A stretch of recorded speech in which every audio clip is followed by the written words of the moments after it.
All right, so this video is a little bit more for younger physicians, let's say medical school or residency, or maybe a young attending who's just trying to think about all the different options that they have in their career. So the question is, do you feel ready for the future of medicine? Here we go. My name is Mohammed Ashori. I'm a board certified family medicine physician. I go by Dr. Mo at digitalnomadphysician.com. And I've done a little bit of healthcare consulting, enough to kind of understand what the business world is looking for and maybe come up with a few bullshit predictions about the future. And that's what this video is about. I don't think you can ever future proof yourself as a physician. There is just no way to know what's really going to happen in the future.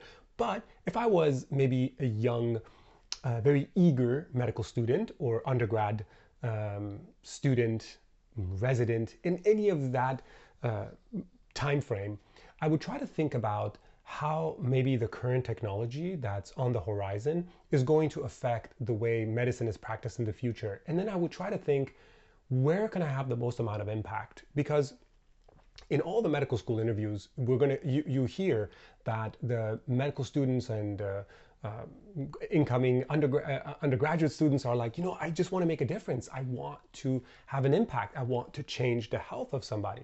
Very few people are doing it for money. It's pretty much rare to find anybody purely doing it for money because it's just not worth it. But if you're doing it to have an impact and an outcome, first of all, remember that medicine is not the only way. There are many different sciences and fields where you can have a huge impact on the health of individuals. But in medicine, let's talk about a few things that are going to have an impact. Data science and statistics. So it's all about data, and we have a lot of data in healthcare. The reason for that is because healthcare is very regulated. So there's constantly new pieces of data coming in that have to be kept and they have to be stored. And there's a lot of data being generated through lab reports, through imaging studies, through physical examinations, through patient-doctor conversations, many of which are now recorded. And of course, all the stuff we put into the chart.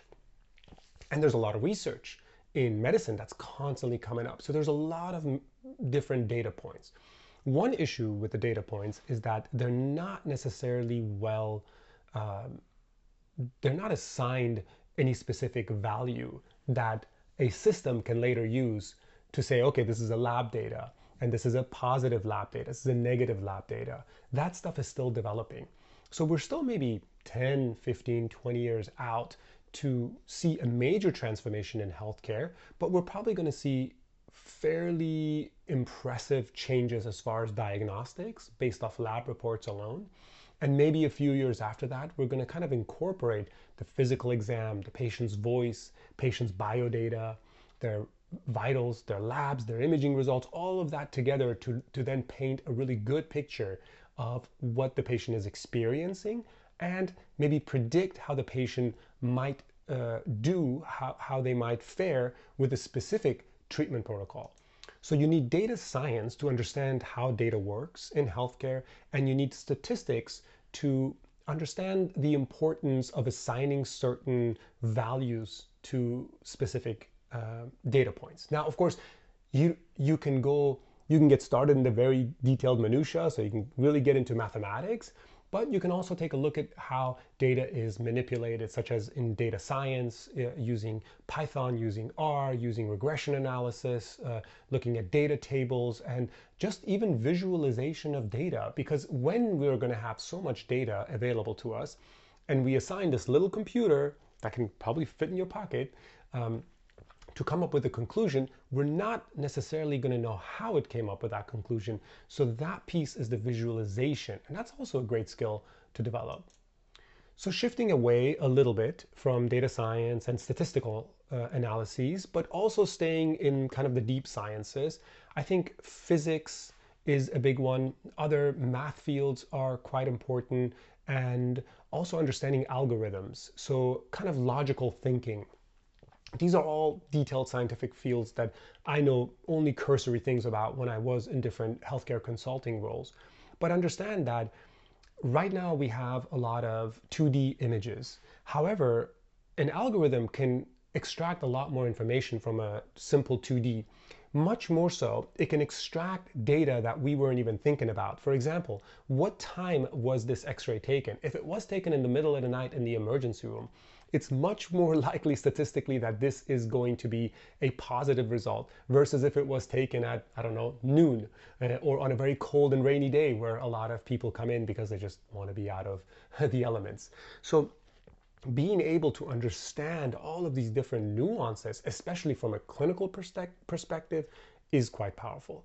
Mathematics is important, not so much so that you know every type of mathematical methodology, but more so that you can understand how important it is for a mathematical model to be applied to certain data points or to certain imaging studies and lab reports, because that's how we're going to transform current technology, especially robotics. Robotics is very math heavy. It is also kind of like physical, what is it called? Structural engineering, or what is that? Physical engineering? I don't know. But it is a lot more about math and being able to take current data tools that we have, current analytic tools that we have, and just extracting so much more for the patient in the future. The next one is probably obvious. It's genetics and microbiology. Genetics is understanding the DNA structure. Of course, we said, many decades ago, once we can know exactly what is in every human DNA, that's it. We got the field licked. But of course, 20 years later, and we still really haven't been able to do a lot with genetics. Not yet, but with technology that's out there now, being able to manipulate genes, being able to manipulate the proteins encoded in the genes and the enzymes, it's going to make a huge difference in the future. It requires some understanding of genetics. It also has a lot to do with ethics. You really, really have to understand ethics to be able to make any difference in this field. Chances are a lot of genetic treatments in the future are going to be managed by ethical boards, and you have to go through an ethical process, kind of the way right now we do euthanasia in healthcare. And speaking of genetics, it looks like microbiology, understanding vectors and viruses and bacteria, is going to be very, very important baseline knowledge in order for genetics to keep moving forward. Now, we have a lot of great technology to predict what a change in a genetic structure might result in. But if we don't understand how we can actually achieve that, you're maybe going to be able to be a geneticist, but you're not going to have a huge impact in the field of genetics. And the last one I'll leave is going to be mental health, emotional well-being, mental health, spirituality. As we see a shift in healthcare where it's going to go a little bit more towards AI and algorithms and technology and software and robotics, there's going to be a bigger gap that's left behind where people are going to just need more mental health support. In any society that changes rapidly, modernization, especially given the fact that AI went from kind of something of a topic to in real life over just like 3 or 4 years, very rapidly growing, there's going to be a huge gap left of, I think the least important is the number of jobs that are going to be changing. I don't think there's going to be a lot of job loss from AI, but there's going to be a huge impact and change. We're probably going to interact with our computers and our laptops and phones and equipment a lot more than we're going to with each other. And so that's understandable. And so mental health is going to play a big role in this. And how do we manage that? How do we explain that? Can psychiatrists learn psychotherapy? Can a psychotherapist learn all the different holistic Eastern techniques or whatever of helping somebody overcome their emotional, mental, substance abuse, addiction, sleep issues? So I think it's going to be a pretty big part of healthcare in the future. In my opinion, to be a great physician in the future and to be the kind of physician that's resilient, it's necessary for you to kind of forget the A grades and just trying to be better than your colleagues. And the reason for that is, yes, maybe there is a time to be studious and try to compete and make sure that you're getting the necessary grades. But if that's all you're focused on, you'll make it through medical school beautifully because you're the most studious person there. But you'll struggle in residency because it's very hands-on and dealing with people, personalities, individuals. It's very little about the actual test taking of medicine. And then, yes, maybe every 10 years you have to redo your boards for orthopedics and radiology. But what are you going to do in between those 10 years when you're dealing with a boss, a coworker, technology changing, patients, medical board complaints, lawsuits, any of the stuff that's just part of our field? So learning to be emotionally resilient, learning to be a well-rounded individual, as in having a lot of experiences, getting a lot of exposure to different human beings, different settings, different stress levels, and maybe spending a good amount of time discovering or defining who you are and how you are is more valuable than just scholastic abilities, grades, or any kind of pedigree based on the school that you attended. The final thing I'll say about skills is we as physicians have for a long time kept medicine or healthcare at a distance, at an arm length distance. And that's maybe backfired a little bit in the sense that healthcare has rapidly changed. There is a lot of complicated systems as far as third-party payers, commercial payers, CMS from Medicare, Medicaid, TRICARE, mother and child thing, whatever that's called. All of these things we've kind of not paid a lot of attention to, so a lot of business entities have paid attention to them, and AI is probably going to infiltrate those fields much more rapidly for better billing, for less administrative tasks for physicians. But you do have to understand healthcare. You do have to understand how public health works. You do have to understand how a new rule or regulation happens in medicine, how even ACGME determines medical school, what is it called? The curriculum, medical school curriculum.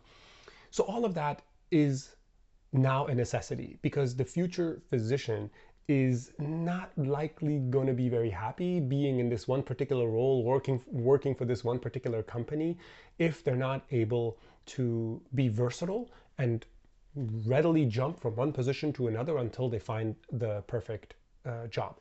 Right now, engineers are very good at that. Software engineers, computer engineers, that entire space, people are willing to just move positions until they find the right fit, and then they know within 3 years that company is going to go maybe through public offers, and so it's no longer a great place to work. And so as a young physician, you got to future-proof your career, maybe if you're interested in doing so, by being that plastic, being able to shift positions if you need to and jump to a new job if it's the right fit.